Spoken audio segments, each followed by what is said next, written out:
Hi everyone, in today's video I'm going to be reacting to this guy called Tom Ragusea.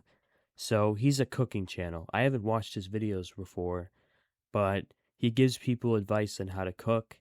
And in this video he's giving people dating advice, giving men dating advice more specifically. So I'm not expecting this advice to be very good because from what I can tell he's more of like a blue-pilled kind of normie. So we're just going to see how this goes. Hi, internet cook and noted heterosexual Adam Ragusea here. Yes, cooking can absolutely help you to attract a romantic partner, and I hope that I have given my overwhelmingly young and male audience plenty to work with through the years. I do get emails sometimes from fellas who report using a recipe of mine on a date night with things apparent. So I would say this is off to a not so great start. I don't think cooking is really going to help you much at all if you're a guy trying to date. You know, it kind of applies to all hobbies, really. You know, hobbies are not something that you should use to attract women because women care more about like your appearance and the vibe you give off and your status and your wealth and things like that than hobbies, you know? Especially if the girl doesn't share your hobby, which is probably what he's talking about partially, but just being able to cook, while it is an impressive skill, it's not really going to attract a woman on its own. Like, basically never. Being a guy who cooks is great, but on this, the day of my 19th wedding anniversary, I feel both empowered and compelled to offer some more substantive tips on sex and romance. Actually, just one tip. Okay, so he's been married for 19 years. I don't think he understands that that's actually working against him. Because if he's been married for nearly 20 years, that means that he's been out of the market for a while. That means that he got married before social media was anywhere near as prominent as it is now. And he's probably in his 40s, right? So he doesn't know what it's like for young men trying to date today. So in what position is he to give advice? He isn't in a position to give advice to us. Because he doesn't know what the dating landscape is like today, you know? Just because he managed to get married nearly 20 years ago doesn't mean that he knows what he's talking about. Like, honestly, I'm just going to go out on a limb here. I honestly think that if he got divorced, he would find dating especially hard, you know? He would be shocked at how hard things are nowadays, and he wouldn't be able to adjust, because being married for nearly 20 years, you haven't been working out your game muscle for a very long time. You're not doing what it takes to get women. You're doing what it takes to maintain a relationship that you already have, which is comparatively much easier than picking up women. The mother of all tips for young men to find young women with whom they are romantically and sexually compatible. Yes, this tip absolutely is also useful for boys looking to find boys and girls looking to find girls and grown-ass women looking to find women or looking to find men, or for trans people looking to find whomever they want to share their bed with, perhaps on a mattress from Helix Sleep, sponsor of this video. Let me thank them real quick before we move on. My wife likes a firm Spartan sleeping surface, while I prefer something that allows... The funny thing is that this advice is probably going to work for every single group he mentioned, except for men trying to date women. And that's probably why he's targeting this video at straight men, men who are trying to date women, because that's the hardest thing to do. Thank you, Helix Sleep. Anyway, my one big tip for finding somebody. It is applicable to anyone, but this video is specifically directed at young men looking to find young women, in part because that is where my own expertise lies primarily, but also because young men looking for young women are doing especially badly these days. According to the Survey Center on American Life, 44% of Gen Z guys reported having no girlfriend or boyfriend at all during their teenage years. For boomer men, that number was only 20%. 23% for Gen Xers, 32% for millennials such as myself. There is a famous Pew finding from a few years ago that found 2/3 of US men under 30 are single now, compared to only 1/3 of US women. All of these stats are questionable and have been questioned. Many Gen Zers don't do the whole boyfriend-girlfriend thing these days, from what I hear. Maybe their situationships are less likely to be captured in these kinds of surveys. Gen Zers are certainly having way less sex than prior generations of young people. That is well established. Why is this data questionable? I mean, if there was data that said, well, actually, things are actually not that bad, Gen Z men are actually dating at high rates, they would show that. They would try to debunk this whole thing. It's because it's undeniable that this is real, that this is a real phenomenon, and that's why statistics are supporting it. And situationships don't explain away this either, because why are we seeing a differential between men and women in that case, And also, situationships are going to be a relatively small percentage of all relationships. They're becoming more common, but they're still not the most common form of, I guess you could say, relationship. Anecdotal impressions. I got into a stupid internet fight the other day. It was in the comments on a video where a woman was pointing out that so many of the world's most desired men, the singers, the actors, the pretty faces on the billboards, so many of the idols of hetero-female desire are significantly under 6 feet tall. In the era of dating apps with filters, women are setting the height filter to a minimum of 6 foot, perhaps imagining 6 foot to be about average, when in fact 6 foot is quite above average. US average adult male height is 5 foot 9 inches. My height. Some people comment on my height sometimes, and I find that odd, considering my height literally could not be any less remarkable. It is literally as normal as it gets. Well, I appreciate him pointing out the statistical reality around that. Anyway, the woman in this video was basically saying, look, ladies, a true 6 foot is probably taller than what you are envisioning. A 5'8" guy might actually be tall enough for you, and if he is, lowering that filter a tick or two will enormously improve your odds of finding the man that you're looking for. Now, okay, so there might be some truth to what he was saying about dating apps. The perception of height might be slightly skewed, but the main reason why women are selecting for guys who are 6 foot or above is because they can. They have so many options on these dating apps. And about, that many women would be okay with the guy who's 5'8". That's probably true that a decent amount of them would be okay with that. But you have to remember that 5'8" isn't short. 5'8" is 1 inch below average, right? So it's hardly a consolation for guys who are below 5'8", who are actually short, that women are willing to date a guy who's 5'8", who's otherwise attractive, right? Because there are a lot of guys who are 5'7" or under. I'm one of them. I'm 5'6", and that's like 23% of men. I read it through a calculator. So that's nearly a quarter of men are 5'7" or below. So what do you have to say to us? We're just actual short guys that are like 5'5", 5'6", 5'7". We struggle. We really do. I did not get into a fight with the woman in the video. I got into a fight with a guy in the comments making the kind of simplistic evolutionary biology arguments that tend to be popular among the world's worst people. This guy was like, bullshit.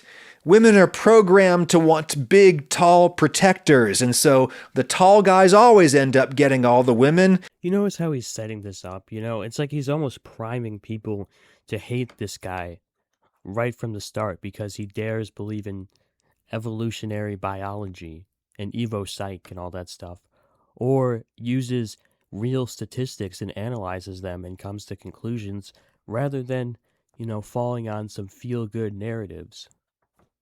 And the women want the tall men so badly that many will settle for not being the only woman, and thus sex is a winner-take-all economy that leaves shorter men out in the cold unless they are rich. And I was like, dude, no. I mean, yeah, like a little, but the world is full of happy couples where the man is not much taller than the woman, or in many cases, he's shorter, and he is not always rich. Look at all of the totems of female desire mentioned in this video that we're both commenting on. Women love Jeremy Allen White and Michael B. Jordan and Tom Holland, despite them all being under 6 foot, and not just because they are rich. Yes, Michael B. Jordan is under 6 foot, no matter what his official bio says. Anyway, this guy shot back. Have you seen the videos of women meeting Tom Holland for the first time and laughing because he... What that guy said is more true than it is false. You know, you could say that's a bit exaggerated. You know, I mean, the claim that short men are locked out of dating unless they're rich is an exaggeration. There are other things that can make up for being on the shorter side, including having an attractive face, having a good frame, you know, being high status, or even being really charismatic if you don't have the other stuff can make up for it. But I think it's pretty true that short guys are kind of locked out of the dating market these days, especially in the younger generation, you know, and it's pretty proven that, you know, a small percentage of men are sharing a lot of the women. I mean, you can look at some basic polling and statistics and see that. So there's a study that said that 18 to 29-year-old men, 63% of them are single versus 18 to 29-year-old women, 34% of them are single. So what explains that? What explains that is that the women are sharing a small percentage of the men, and that's basically what's happening.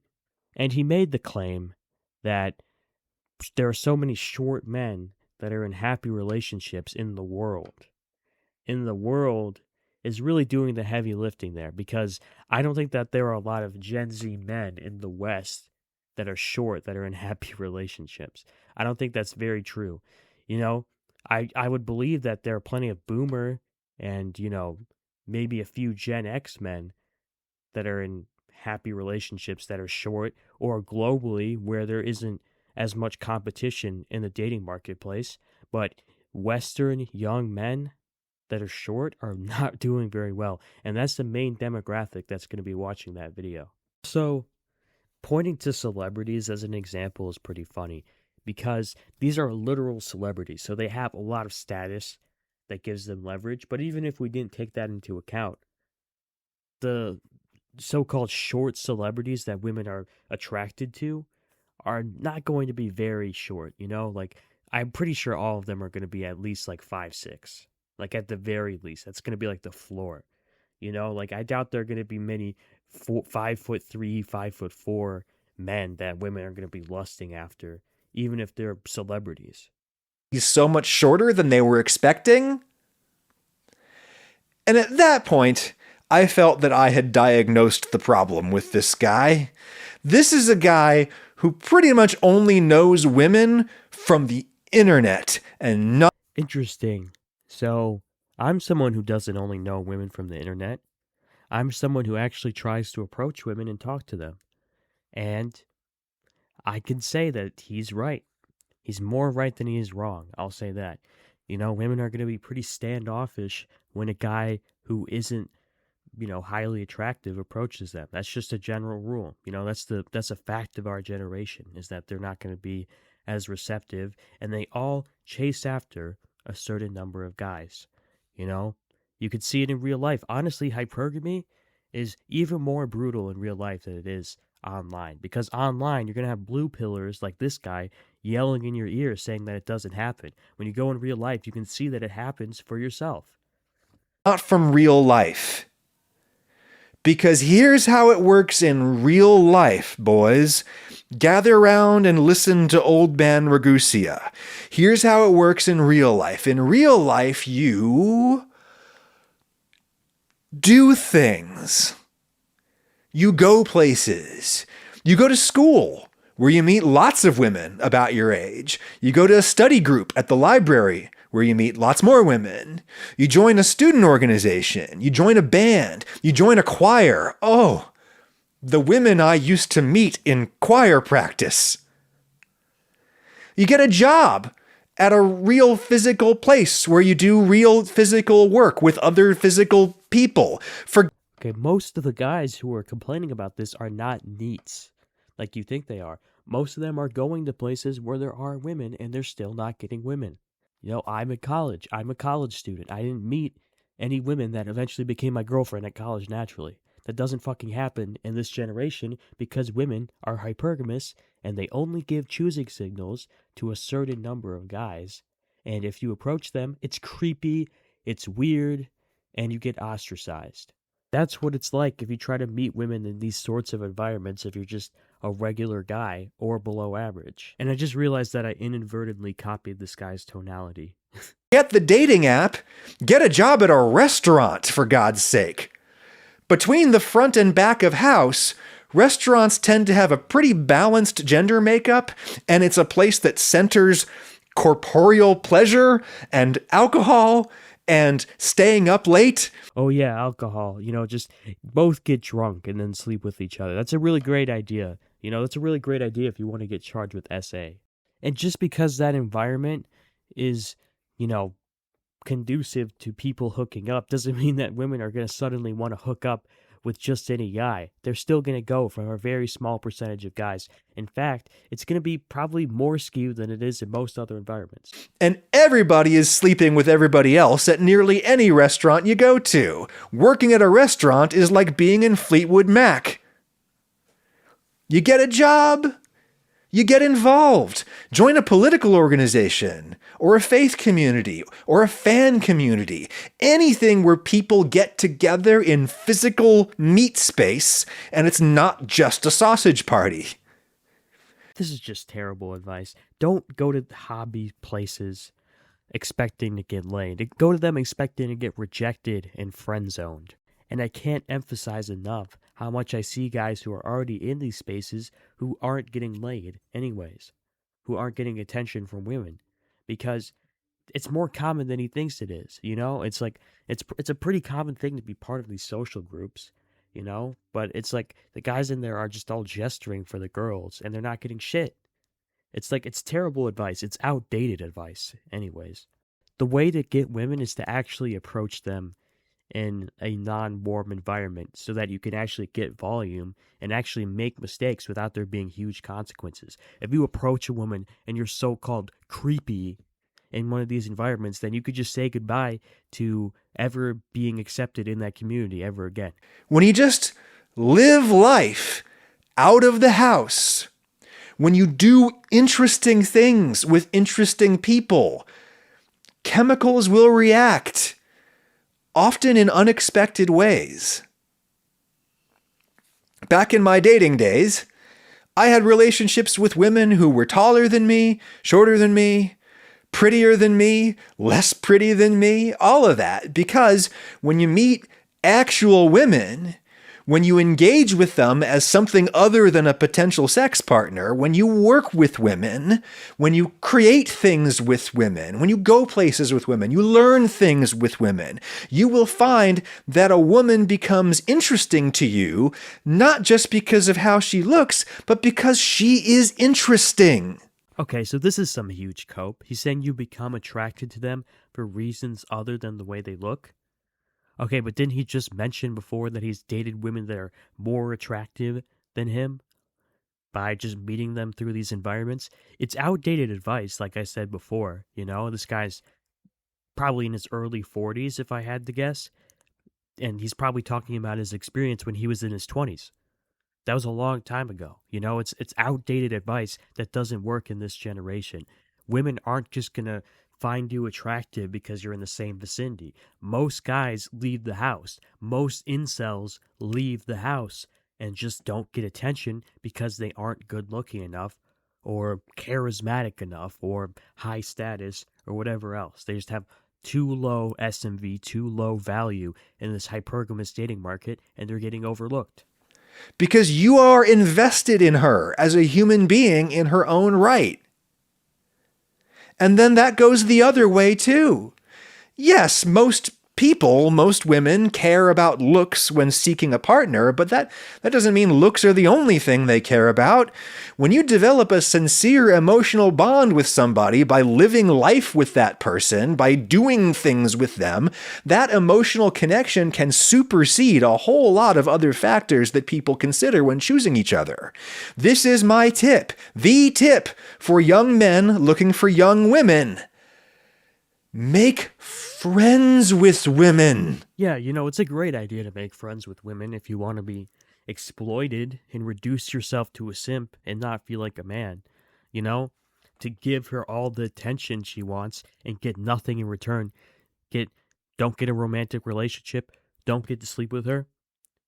Yeah, it sounds like a great idea. Yeah, just sign me up to wait months being in the friend zone and eventually get heartbroken when she sleeps with another guy. I don't know this based on personal experience because I'm personally not the kind of guy that ever gets friend zoned by women.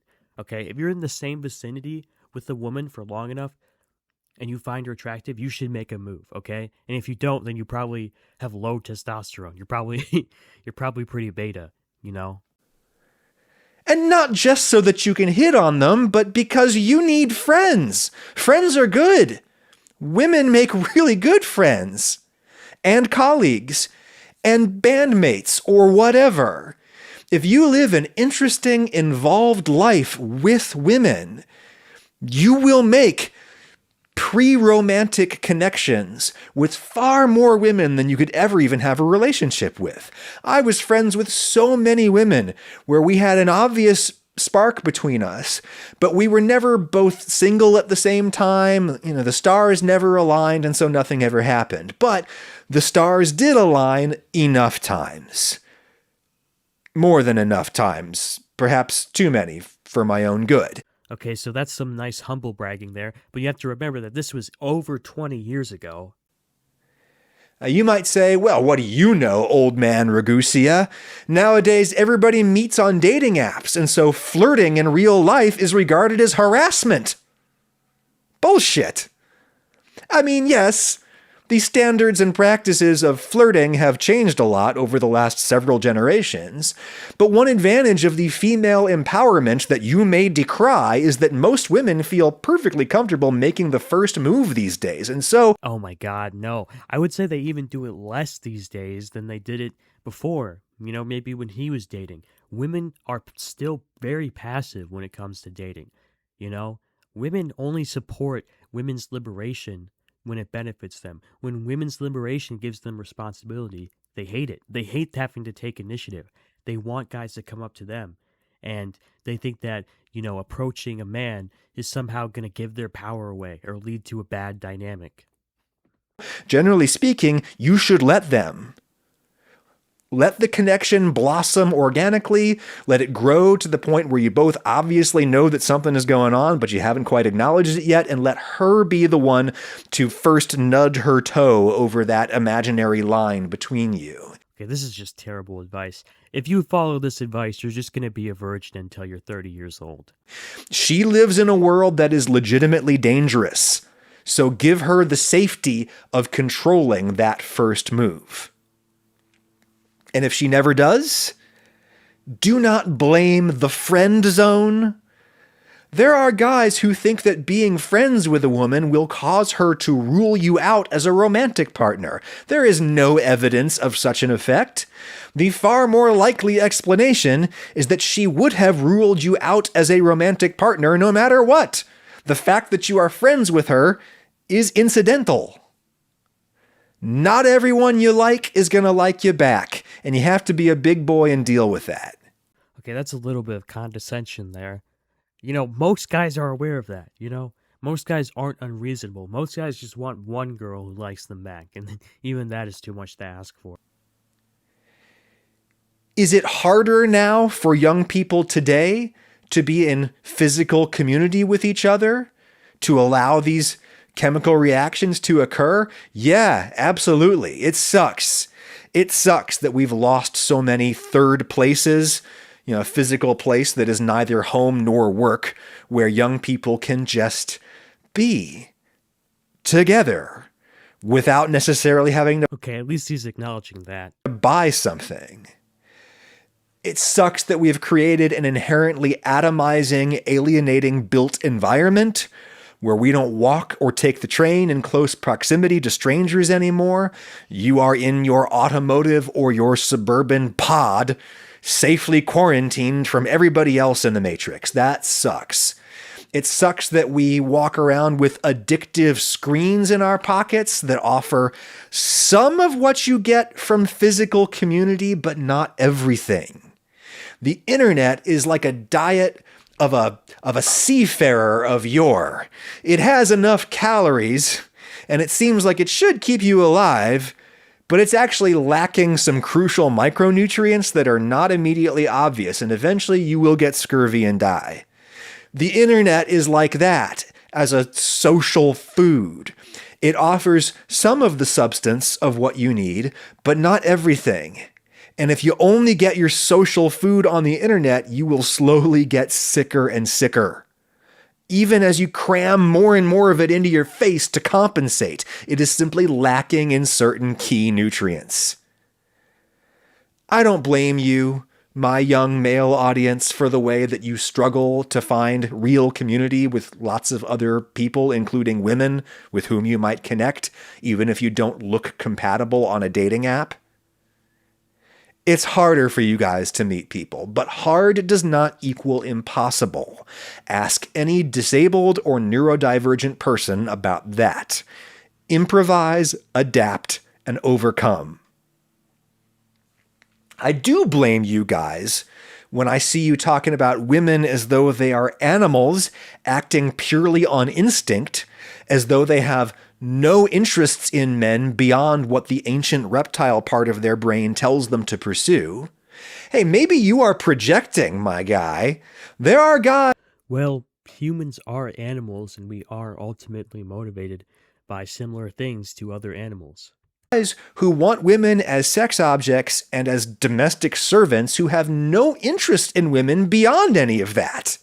Maybe the reason she doesn't like you is that she can tell that you don't like her. Well, that's not really true. There are a lot of promiscuous men that treat women like commodities, and they still have plenty of success. If anything, women find that mindset actually attractive, which is a darker aspect of their psychology. You aren't interested in her. You aren't curious about her.